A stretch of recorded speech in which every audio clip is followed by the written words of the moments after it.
स्वागत है आपका। जैन साहब बताएं sir. Very good morning Anil ji. MSTC limited, metal and scrap trading corporation, अगर इसका पूरा नाम देखें तो वो था, और 1964 में ये कंपनी स्टार्ट हुई थी और फेरस स्क्रैप के एक्सपोर्ट के लिए कंपनी स्टार्ट हुई थी। और उसके बाद देखिए सबसे बढ़िया बात है, ये कंपनी सेल की स्टील अथॉरिटी ऑफ इंडिया की एक सब्सिडियरी थी।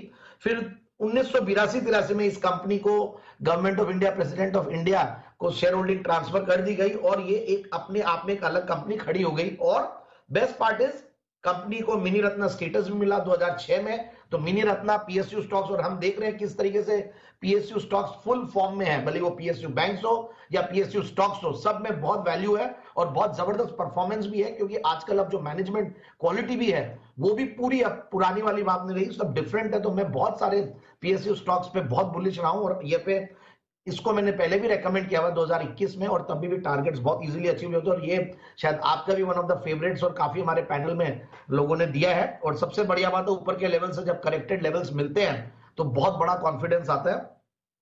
फिर कंपनी ने 2019 में जब इसका आईपीओ लाया, फिर उसके बाद से बहुत सारी चीजें हुई है। और एफएसएनएल में भी इन्होंने एक होली ओन्ड सब्सिडियरी थी, उसमें इन्होंने डाइवेस्ट किया स्टेक्स। और अब कंपनी देखिए एक तरीके से ई कॉमर्स में भी है, और जब फिनटेक में एंट्री हो और ई कॉमर्स में हो, डिजिटल कुछ लग जाए, तो वैसे ही वैल्यूएशन अगर दूसरी नॉन पीएसयू होती तो जबरदस्त वैल्यूएशन हो जाती। बट यहाँ पे एक्चुअल काम होता है और बहुत जबरदस्त नंबर्स में ट्रांसलेशन होता है। और गजब की इन्होंने डीलिवरेजिंग की है बैलेंस शीट में, गजब का परफॉर्मेंस सेल्स फ्रंट पे भी हो या फिर आपके प्रॉफिट के फ्रंट पे भी हो। डिविडेंड अच्छा देंगी क्योंकि पीएसयू है। सो ट्रेडिंग मार्केटिंग बिजनेस है, फिर इनका स्क्रैप रिकवरी बिजनेस है, वहां से भी अच्छा रेवेन्यू आता है। फिर ई कॉमर्स बिजनेस जो कि अब बहुत बड़ा काम हो चुका है इनका, तो ये कंट्री के लिए एक major e commerce service provider है। और बहुत सारी कमोडिटीज, कोल, आयरन और mineral, pulses, green oil seed, सब भले ही एमएसटीसी मेटल का नाम हो, बट बहुत सारी कमोडिटीज के ये लोग ई कॉमर्स सर्विस प्रोवाइडर है फॉर द कंट्री।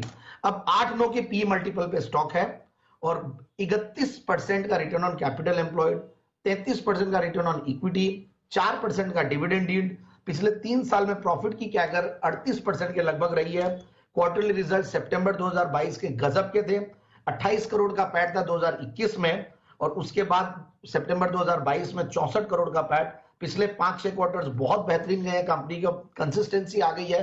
पहले कोई क्वार्टर 1-2 लॉस में भी जाते थे, थोड़ा बहुत प्रॉफिट ऊपर नीचे, बट अब कंसिस्टेंसी दिख रही है ऑपरेशंस में।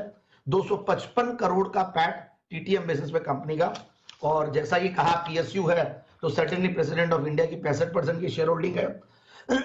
एफआईएस डीआईएस करीब 2-2.5% होल्ड करते हैं। और पहले काफी सारे renowned names share holding pattern में, इंडिविजुअल शेयर होल्डिंग पैटर्न में दिखते थे।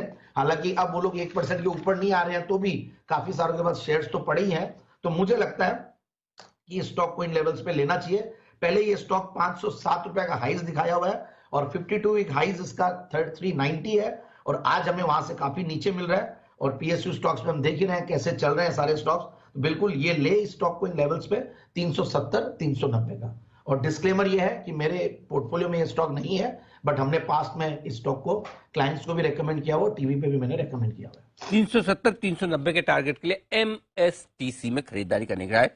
बड़े लंबे समय बाद किसी के रडार पर आया है, तो वो भी जैन साहब के।